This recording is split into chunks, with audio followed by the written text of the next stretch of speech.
საღამოს მშვიდობისა ტელეკომპანია გურჯაანის სტუდიიდან ახალ ამბებს ნინო სამნიაშვილი გაგაცნობთ. ტელეკომპანია გურჯაანის სიუჟეტების განმეორებით ნახვა ხვალ დილის 10 საათზე შეგეძლებათ. გარდა ამისა, ტელეკომპანია გურჯაანის სიუჟეტები შეგიძლიათ ნახოთ ჩვენ საიტზე gurjani.tv.com. ასევე Facebook-ის გვერდზე მოგძებნეთ ქართული შრიფტით ტელეკომპანია გურჯაანი. გვიყურეთ სილქნეზე, მაგთისაზე და მაი ვიდეოზე. თველი გურჯაანის მუნიციპალიტეტში 5 სექტემბერს კარდენახიდან დაიწყება და საფერავისა და საადრეო ჯიშის ყურძენი მოიკრიფება. თველი 2016 საკოორდინაციო შტაბის ხელმძღვანელი გიორგი სამანიშვილის ინფორმაციით, ჯერჯერობით უცნობია, რამდენს გადაიხდიან ღვინის კომპანიები 1 კილოგრამ ყურძენში. მხოლოდ ცნობილია ის, რომ სახელმწიფოსგან თითოეული გლეხი საფერავის ჯიშის ყურძენში სუბსიდიის სახით 20 თეთრს, ხოლო რქაწითელში 45 თეთრს მიიღებს. ამ ეტაპზე 40 ღვინის კომპანია დარეგისტრირებული, თუმცა შტაბის ინფორმაციით ეს რიცხვი 150-მდე გაიზრდება. წელს გურჯაანის მუნიციპალიტეტში 51,000 ტონა ყურძნის მოსავალს ელოდებიან.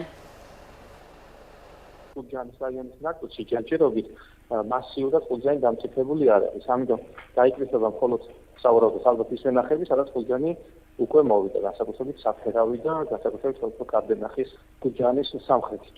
ფასები, როგორც მოგეხსენებათ, სახელმწიფო ჩაიბარებს ყურძენს. წეთი ყურძნის შემთხვევაში სუბსიდიის ჩათვლით ეს იქნება 80 თეთრი, ხოლო საფერავის შემთხვევაში სუბსიდიის ჩათვლით 1 ლარი.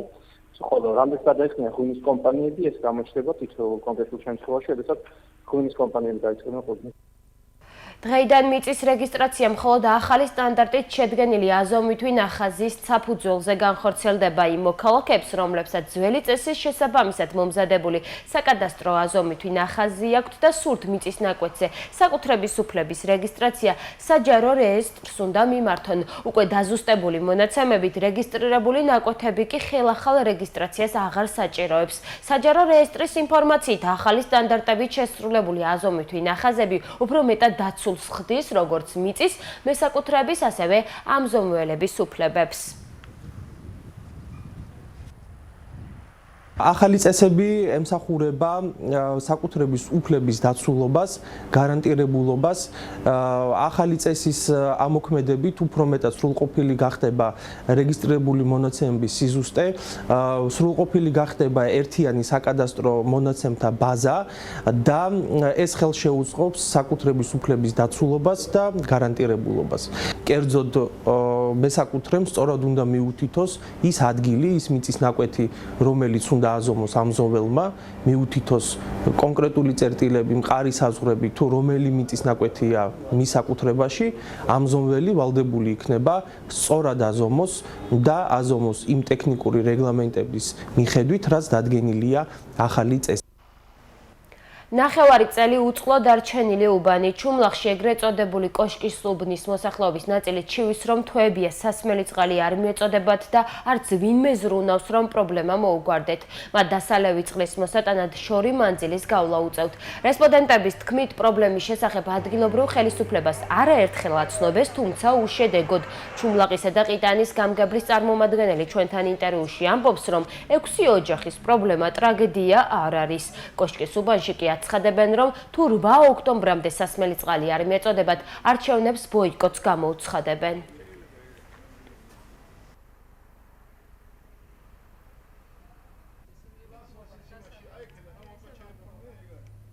იანვარ საკეთ ჩვენ წყალი არა გვაქვს. და გვენატრება და ქუჩიდან ვეზიდებით, ზევიდან, ქვეიდან, ხელით, ვედრებით, რომ იმდენი უნდა მოიტანო, მე ვედროთ, რომ მე სახში დავკმაყოფილეთ ან ჩვენ და ამ ბავშვები. თუ წყალი ჩვენ არ გვექნება, როგორც ხვებს, კვირაში ერთხელ მაქსიმუმ ერთხელ მოგვივიდეს წყალი, დავკმაყოფილდებით. თუ არა და ჩვენ არჩევნებზე წამსვლელი არა ვართ. აი ჩვენი პროტესტი ეს არის. მთელი ზაფხული შემიძლია წყალი ერთხელ არ მოსულა სახში. გარშემო მეზობლებს ყველას აქვს წყალი, ჩვენ რამდენიმე ოჯახს არ აქვს. ვერაფრით ვერ მივახციეთ, ვერც ხელისუფლებასთან, გამგეობის თანამშრომლებთან, მეზობლებთან დაპირისპირება ხდება წყლის გამო. ვერ მოგვარდა ეს უბრალო საკითხი, რომ გრაფიკით მაინც იყოს, ერთ დღეს რომ ჩვენთან იყოს, მეორე დღეს სხვასთან იყოს. წყლის დებატი არის მცირე, არ აღწევს. აქამდე ვერ აღწევს, ჩვენამდე ვერ მოდის წყალი. თუ არჩევნებამდე ეს საკითხი მოგვარდა, თუ არა და ჩვენ არჩევნებზე მთელი უბანი არ ვაპირებთ წასვლას. წყალი არა გვაქვს საერთოდ. ზაფხული მთელი წელიწადი ისე გადის, რომ წყალი არა გვაქვს.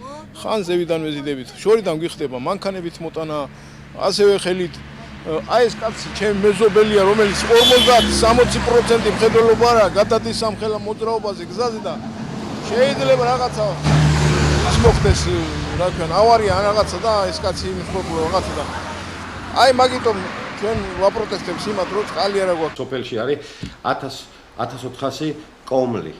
4500 მოსახლე და 6 ადამიანს თუ შეექმნა პრობლემა, მე ამას ტრაგედიას ვერ ვხედავ ეხლა ამ პერიოდში ვერ ვხედავ, იმიტომ რომ ეს არის გვალვის პერიოდი, ეს არის აგვისტოს ბოლო რიცხვები, როცა ყოველ წელიწადს ყველგან ჭირს წყლის მიწოდების პრობლემა და 6 ოჯახი, მე მგონი 1400 ოჯახიდან თუ რაღაც პრობლემა შეიქმნა, ეს რაღაც პრობლემას მიეხედება აუცილებლად.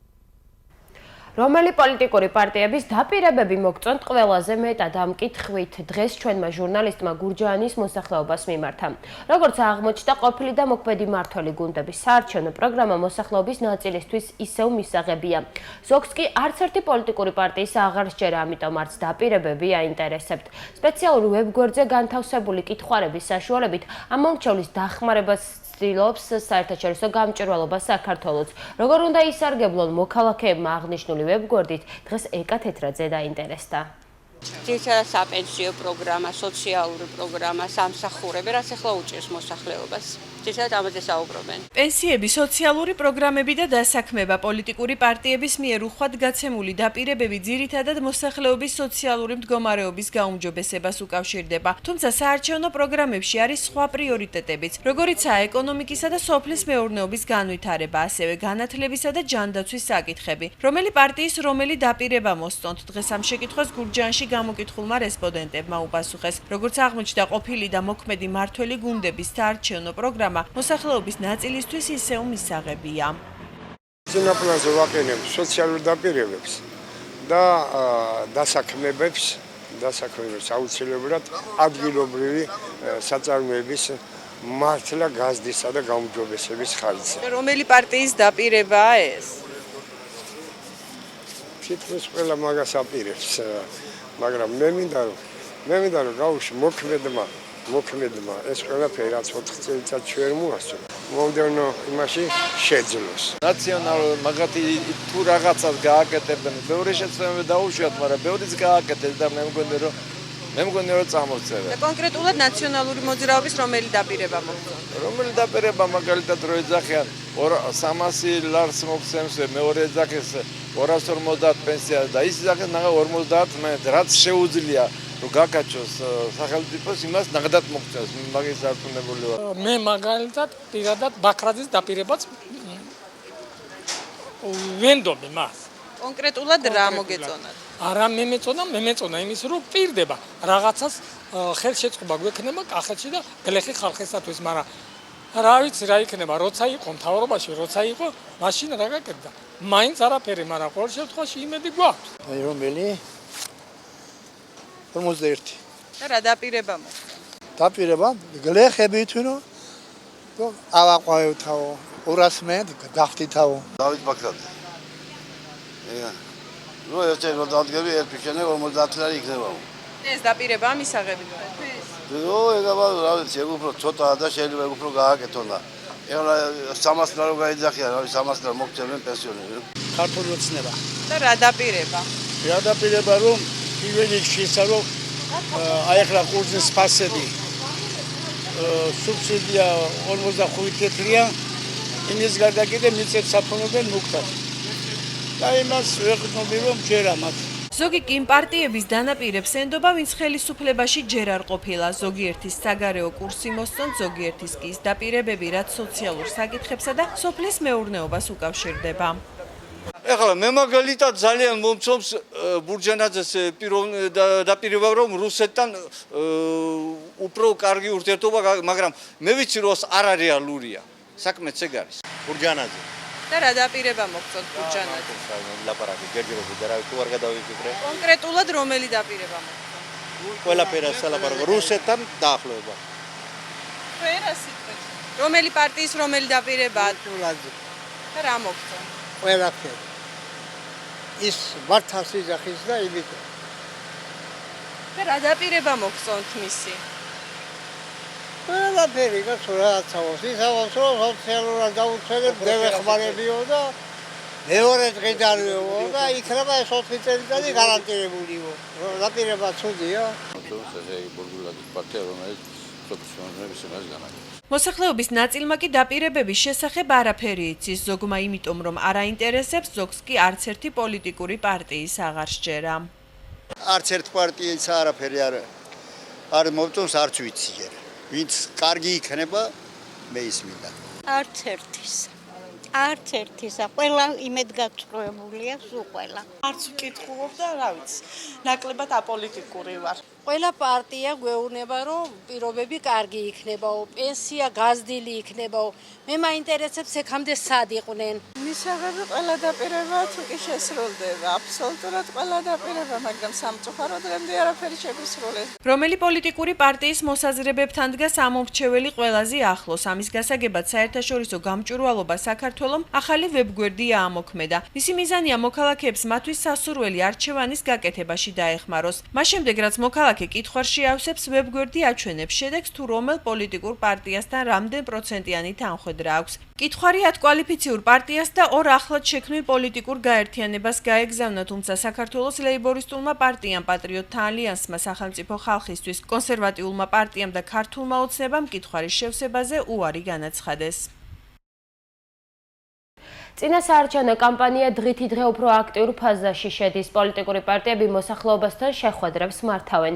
ამჯერად საკუთარი საარჩევნო პროგრამა სოფელ გურჯაანის მოსახლეობას დამოუკიდებელი მაჟორიტარი დეპუტატობის კანდიდატმა ელგუჯა გიორგაძემ გააცნო. რა პრობლემებს მოუგვარებს იგი ხალხს გამარჯვების შემთხვევაში ვერა იაშვილის სიუჟეტიდან შეიტყობთ. გავაერთიანებთ ერთ სოფელს, მოვართ და გეტყვით, ესე იგი რის გაკეთება შეგვიძლია და რას გავაკეთებთ. მე პირადად გეუბნებით, თქვენ 24 საათი წყალი გექნებათ. გურჯაანის დამოუკიდებელი მაჟორიტარი დეპუტატობის კანდიდატი ელგუჯა გიორგაძე მოსახლეობასთან შეხვედრებს აგრძელებს. წინა საარჩევნო კამპანიის ფარგლებში ამჯერად სოფელ გურჯაანში ზემო წითელ უბნელებს შეხვდა. საარჩევნო პროგრამა გააცნო და მათი პრობლემები მოისმინა. გიორგაძე გამარჯვების შემთხვევაში შეხვედრაზე შეკრებილ ხალხს სოფლის მთავარი პრობლემის 24 საათიანი გრაფიკით წყლის მიწოდების საკითხის მოგვარებას დაპირდა. ძალიან კარგი შეხვედრები მაქვს, ძალიან კარგად მიღებს ხალხი, ძალიან ის დაპირებები მე რაც მაქვს, იმის შემსრულებელი ვარ. მე ისე არაფერს არ ვაპირდები და მე ჯერა კიდე იმისი რომ ხალხი მიამირჩევს.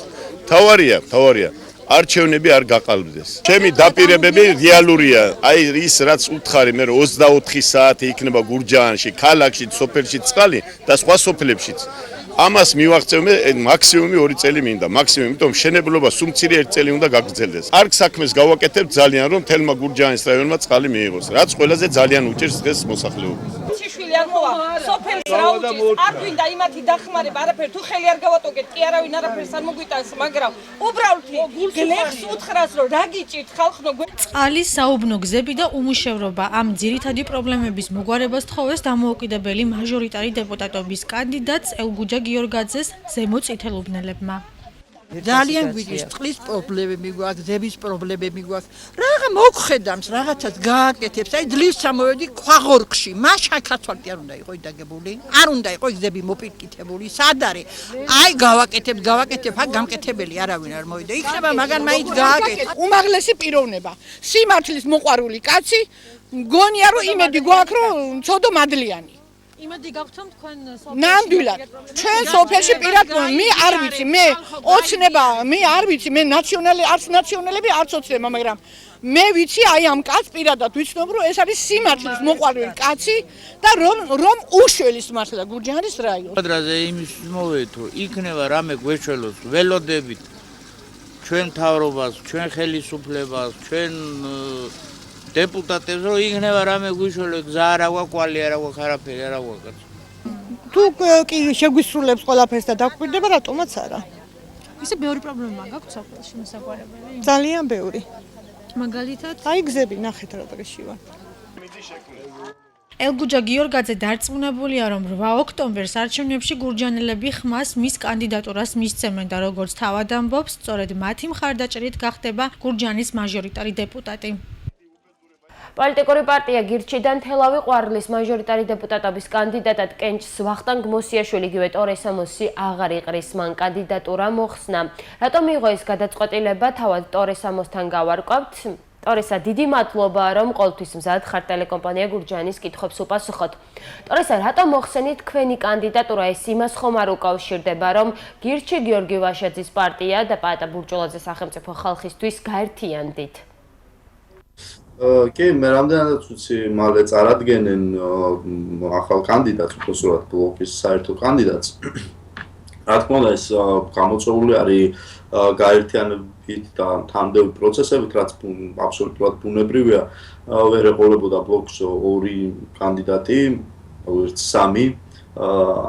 ვინაიდან ჩემი ასეთი ამბიცია არ ყოფილა ის, რომ მინდა თუ არა პარლამენტში შევიდე და პარლამენტში თუ არ შევედი არ იქა და მოვკვდები, ანუ მე ვთვლი, რომ მაქვს ბევრი სხვა შესაძლებლობა, რომელთაც შემიძლია რომ თელაუს ინტერესებს მოვემსახურო, ასე ვთქვათ, და ჩემ ცხოვრებაში ყოველთვის ერთ-ერთი პირველი ადგილი უკავია ამ ქალაქს.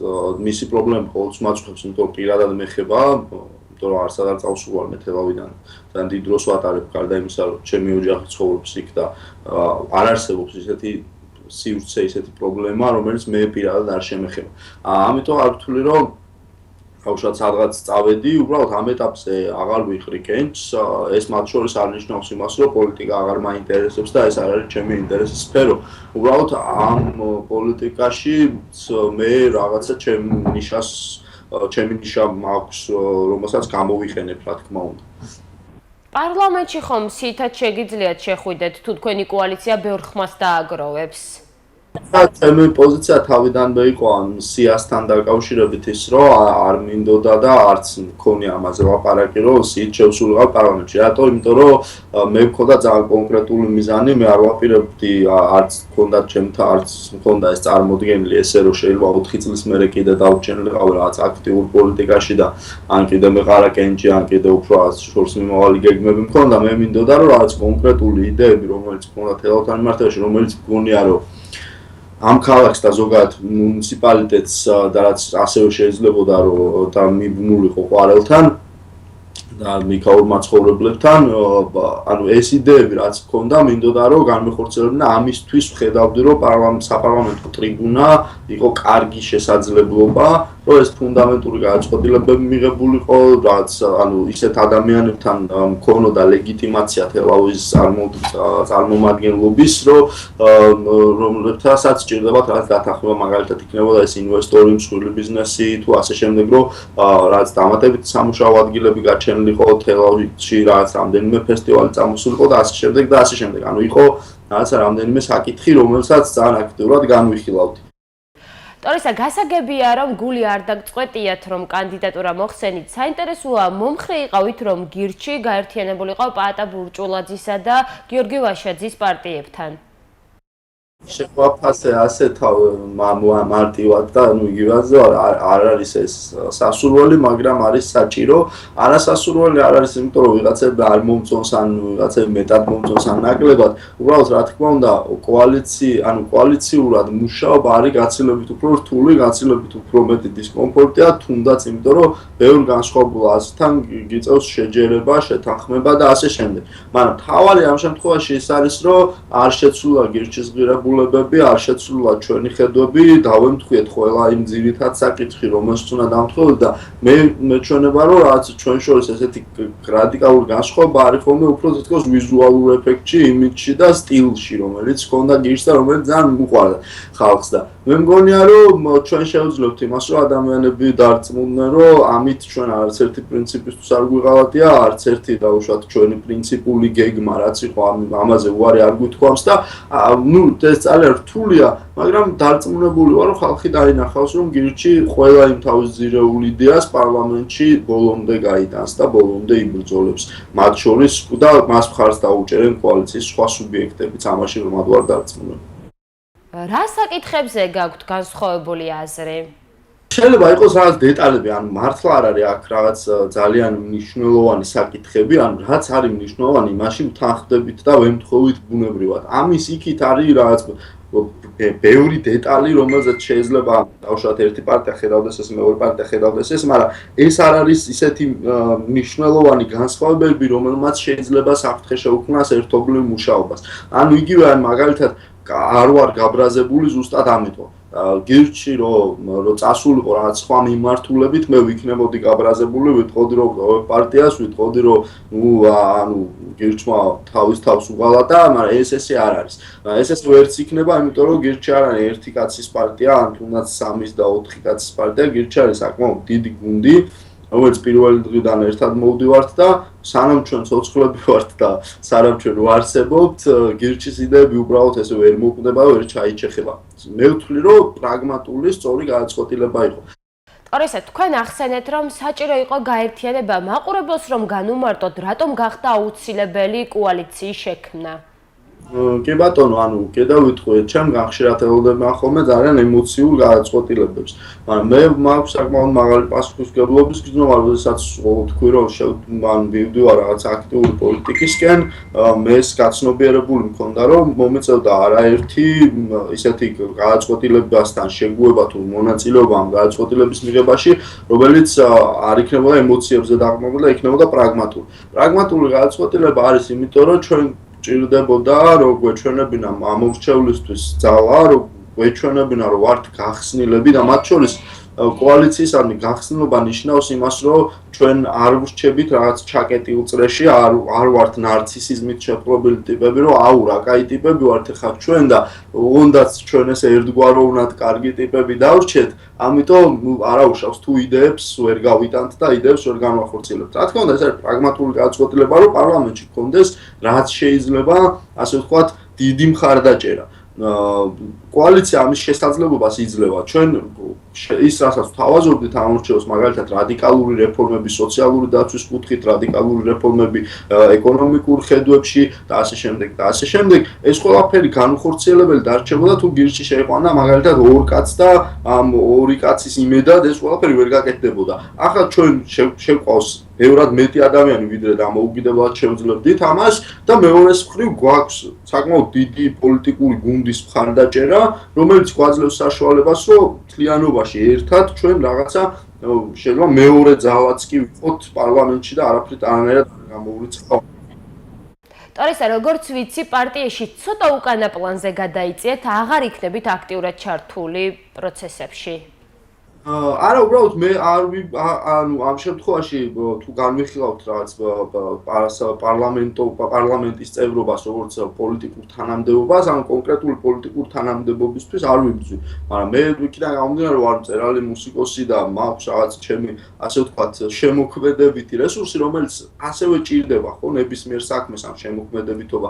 ანუ გადავწყვიტე, რომ ამ მიმართულებით მეტი ვიმუშაო და დავეხმარო ამით იმ იდეებს, რომლებიც გვაქვს და მეორეს მხრივ არსად არ მივდივარ კიდევ ამბობ, იმიტომ რომ აეთერებიც როგორც მქონდა, როგორც დავუშვათ აქტიური ვიყავი რაღაც თემებზე და მქონდა გამოხმაურებები, ზუსტად ისე მაქვს, არაფერზე უარს არ ვამბობ. არც იმაზე არ ვამბობ უარს, როგორც კოალიციის წარმომადგენელი დავიდე ეთერში და ვილაპარაკო რაღაც მტკივნეულ თემაზე. ნუ რა თქმა უნდა, ხა თუ რამეს არ ვეთანხმები და ამას ყოველთვის არ დავეთანხმები, ანუ ვერანაირი, ასე ვთქვათ, პოლიტიკური კონიუნქტურა ვერ მაიძულებს თქვათ ეთრზე შავი და შავზე თეთრი, მაგრამ მე ვშევი ძალიან აქტიური, მათ შორის სამოქალაქო აქტივისტი თუნდაც. და ბოლოს ჩვენ ინფორმაციით თელავში მაჟორიტარი დეპუტატობის კანდიდატად კენჭ სპაატა ბურჭულაძის გუნდის წევრი ვანო გალახვარიძე იყრის, ასევე გურჯაანშიც სახელმწიფო ხალხის წარმომადგენელს წარადგენთ. ამდენადაც ვიცი, დაახლოებით 2-3 დღეში იქნება კანდიდატების წარდგენა. რამე თუ არ გამომივიდეს, რა ქვია, უზუსტობა, ასე ვთქვათ, იმიტომ რომ რაცები მუდმივად ლაგდება და იცვლება. მე 2-3 დღეში საზოგადოება ზუსტად გაიგებს სახელებით და გვარებით, ვინ იქნება, რა იქნება და ასე შემდეგ, ვინ იქნება კოალიციის წარმომადგენელი. მე იმედი მაქვს, რომ როგორც ყოველთვის ჩვენი მოსახლეობა ღირსეულ კანდიდატს დაუჭერს მხარს. დიდი მადლობა, გვერდთვებოდა გირჩის წარმომადგენელი ტორესა მოსი. ღვინის ეროვნული სააგენტოს ინფორმაციით წელს ღვინის ექსპორტი 42%-ით გაიზარდა, 7 თვის მონაცემებით 24 მილიონი ბოთლია გაყიდული. ღვინის ექსპორტის ზრდა ძირითადად დიდ საექსპორტო ბაზრებზე გაყიდვების ზრდამ გამოიწვია. მაგალითად, წელს ჩინეთში ექსპორტი 152%-ით გაიზარდა და დაახლოებით 2.500.000 ბოთლი გაიყიდა. 122%-ით გაიზარდა მოთხოვნა ბელარუსში, 72%-ით უკრაინაში, ხოლო რუსეთში ზრდამ 50%-ში შეადგინა და 12 $13,748,273 ბოთლი გაიყიდა. 7 თვის განმავლობაში საქართველოსდან 55 მილიონი ამერიკული დოლარის ღირებულების ღვინოა ექსპორტირებული. შველი და შვილის ნუკრი ლაგოდეხის ნაკრძალში დაცული ტერიტორიის ადმინისტრაცია ფოტომახის მიერ გადაღებულ ვიდეოს ავრცელებს, სადაც აღწერილია, როგორ დასეირნობენ ნაკრძალში შველი და შვილის ნუკრი. ადმინისტრაციის ინფორმაციით, დაცულ ტერიტორიაზე დაახლოებით 600 შველი ბინადრობს. გამოშვებას რეგიონს გარეთ გავითარებული მოვლენებით განვაგრძობთ. საქართველოს პრემიერ-მინისტრი კიდევ ერთხელ უსამძიმრებს ზღვაში დაკარგული სამხედრო მოსამსახურეების ოჯახის წევრებს. როგორც გიორგი კვირიკაშვილმა განაცხადა, ჯარისკაცების ძებნა თურქულმა მხარემ შეაჩერა. პირველ რიგში უნდა ვთქვა, რომ ძიება შეწყვიტა თურქულმა გემმა, რომელიც იყო ჩამოსული, ვინაიდან მათი შეხედულებით ამოწურეს იმ მომენტში შესაძლებლობები. ჩვენ რა თქმა უნდა გავაგრძელოთ ძებნა მაქსიმალურად გავწიოთ ძალისხმევა იმისათვის, რომ ვიპოვოთ დაღუპული სამხედროები. ჩემთვის ეს არის უდიდესი ტრაგედია და ყველასთვის მე ვფიქრობ, ამიტომ ამ ტრაგედიით სპეკულირება ჩემი აზრით არასწორია, რა თქმა უნდა გამოძიებული უნდა იქნას. მე დარწმუნებული ვარ, რომ იმ სამხედროებისთვის, ვინც ერთად იყვნენ იმ მომენტში, ეს არის კიდევ უფრო დიდი ცხოვრების ტრაგედია. ჩემთვის ცნობილია, რომ დასისხლიანებულები ამოვიდნენ, ისინი ცდილობდნენ შველას, მაგრამ ვერ უშველეს და გერმანიაში სამუშაო ვიზიტით მყოფი საქართველოს შინაგან საქმეთა მინისტრი გიორგი მღებრიშვილი შტუტგარტში ბძის შინაგან საქმეთა მინისტრს თომას შტრომს შეხვდა. შეხვედრაზე მხარეებმა საქართველოსა და გერმანიის სამართალდამცავ სტრუქტურებს შორის საპოლიციო თანამშრომლობის განვითარებაზე ისაუბრეს.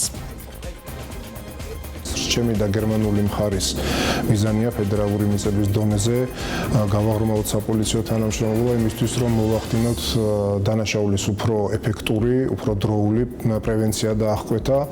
დღეს ხელი მოვაწერეთ ურთიერთ თანამშრომლობის მემორანდუმს და დავსახეთ საერთო გამოწვევებთან გამკლავების კონკრეტული გზები, რაც თავის შედეგს სულ უახლოეს მომავალში გამოიღებს.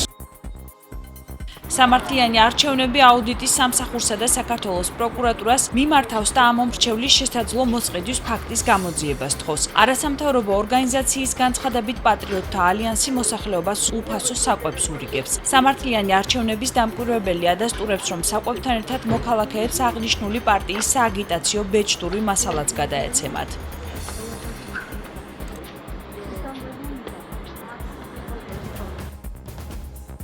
საქართველოში რუსული პროპაგანდა გაძლიერებულია, ამისათვის კი ყველაზე ხშირად მედია საშუალებები გამოიყენებიან. ნათქვამია ინფორმაციის თავისუფლების განვითარების ინსტიტუტის მიერ მომზადებულ დოკუმენტებში. 2013 წლიდან მოყოლებული დღემდე ეტაპობრივად ნატოს და ევროკავშირის პოპულარობა იკლებს, მათ შორისაც პრორუსული განწყობები იმატებს. ეს თუ 2014 წლიდან თუ აღგეთ იყო თქვათ დასავლეთთან ურთიერთობის სანაცვლოდ თუ რუსეთთან კარგი ურთიერთობა ექნებოდა. დაახლოებით მსგავსი კითხვა იყო NBI-ის გამოკითხვაში. რამდენი პროცენტი ემხრობდა ამას გამოკითხულთა, ეს იყო 18-19%-ამდე, დაახლოებით ასე. უკვე 2016 წელს არჩევნების წინ უკვე 29-30% არის, ანუ 10%-იანიც დაქონდა, მათ შორისაც ეტაპობრივად იკლებდა დასავლური ინსტიტუტების მიმართ პოზიტიური დამოკიდებულება. პროპაგანდა არ არის ერთადერთი მიზეზი, რატომაც ეს ხდება, მაგრამ ძალიან უწყობს ხელს. და გავრცელების არხები არის მრავალფეროვანი. რატომ არის შედეგიანი და რატომ არის ესეთი ეფექტიანი? იმიტომ რომ სხვადასხვა არხების საშუალებით ხდება გავრცელება და ტირაჟირება პროპაგანდის. გამოშვებას უცხოეთის ახალი ამბებით განვაგრძობთ. ბრაზილიელმა სენატორებმა პრეზიდენტის გადაყენების შესახებ გადაწყვეტილება მიიღეს. დილმა რუსეფის იმპიჩმენტს 66 დეპუტატმა დაუჭირა მხარი. სენატორებმა დილმა რუსეთის საბიუჯეტო კანონის დარღვევაში, კერძოდ კი ბიუჯეტში არსებული დეფიციტის დაფარვაში დაადანაშაულეს. დილმა რუსეფი ბრალდებებს უარყოფს და მომხდარს სახელისუფლებო შეთქმულებას უწოდებს. დონეცკის სახალხო რესპუბლიკა ჩეხეთში ეგრეთ წოდებული საკონსულოს ხსნის ამის შესახებ უცხოური მედია წერს. გავრცელებული ცნობით ეგრეთ წოდებული დიპლომატიური წარმომადგენლობა ჩეხეთის ქალაქ ოსტრავაში გაიხსნება. საკონსულო იქნება პირველი ოფიციალური წარმომადგენლობა ევროკავშირში. აცხადებენ დონეცკის სახალხო რესპუბლიკაში. ჩეხეთის მთავრობას აღნიშნულ განცხადებასთან დაკავშირებით კომენტარი ჯერ არ გაუკეთებია. ჩეხეთი დონეცკის თვითგამოცხადებულ რესპუბლიკას არ აღიარებს. გამოშვებას საინტერესო ამბებით განვაგრძობთ. უკანასკნელი 30 წლის განმავლობაში დედამიწაზე ხმელეთის ფართობი 58,000 კვადრატული კილომეტრით გაიზარდა. აღნიშნული განცხადება ნიდერლანდების დელტარესის ინსტიტუტის მეცნიერებმა გააკეთეს. გარკვეული ტერიტორიების ხელოვნური დაშრობა უფრო მნიშვნელოვანი ფაქტორი აღმოჩნდა, ვიდრე მყინვარების დნობა და კაშხლების მშენებლობა, ნათქვამია National Climate Change-ში გამოქვეყნებულ კვლევაში. უძველესი ხე, რომელიც დაახლოებით 1075 წელს სითვლის საბერძნეთში მაშინ ამოვიდა, როდესაც ვიკინგები ზღვაში გავიდნენ. უძველეს ბოსნიურ ფიჭვს სახელად დონისი ჰქვია და ის ევროპაში ყველაზე ხნიერი ცოცხალი ორგანიზმია. ცხადია, მსოფლიოს სხვადასხვა კუთხეში დონიშზე ხნიერი ხეებიც გვხვდება, მაგრამ ევროპაში ამასაკის მცენარები დიდი იშვიათობაა. დღის სხვა ამბები. Forbes-მა ამერიკელი მსახიობი დუეინ ჯონსონი მსოფლიოს ყველაზე მაღალ ანაზღაურებად მსახიობად დაასახელა. გამოცემის ინფორმაციით 2015 წლის ივნისიდან დღემდე მისმა შემოსავალმა $64 მილიონ გადააჭარბა. დუეინ ჯონსონმა მაღალი რეიტინგი ფილმებში ფორსაჟი, სან ანდრეასი, მალიბუს მაშველები და ერთნახევარი ჯაშუში მონაწილეობისთვის დაიმსახურა. Forbes-ი ხუთეულში ჯეკი ჯანი, ჯონი დეპი, ჯონ კრუზი და მეტ დეიმონიც მოხვდნენ. მსახიობი ქალებში კი $46 მილიონი შემოსავლით ჯენიფერ ლოურენსი ლიდერობს.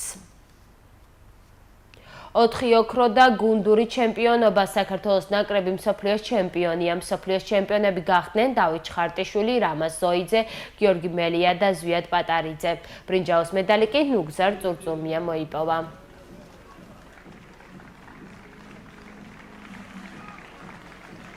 საქართველოს კალათბურთელთა ეროვნულმა ნაკრებმა თბილისის სპორტის სასახლეში ევრობასკეტი 2017-ის საკვალიფიკაციო ეტაპის პირველი მატჩი გაიმართა. ელია ზუროსის გუნდმა მეტოქი ალბანეთის ნაკრები 29 ქულის ხოობით დაამარცხა. 20 ქულით ქართველთა შემადგენლობაში საუკეთესო ვიქტორ სანიკიძე იყო. მომდევნო მატჩს საქართველოს კალათბურთელთა ეროვნული ნაკრები 3 სექტემბერს სლოვაკეთის ქალაქ ბრატისლავაში გამართავს. ახლა ამითი ტელეკომპანია გურჯაანის ეთერში.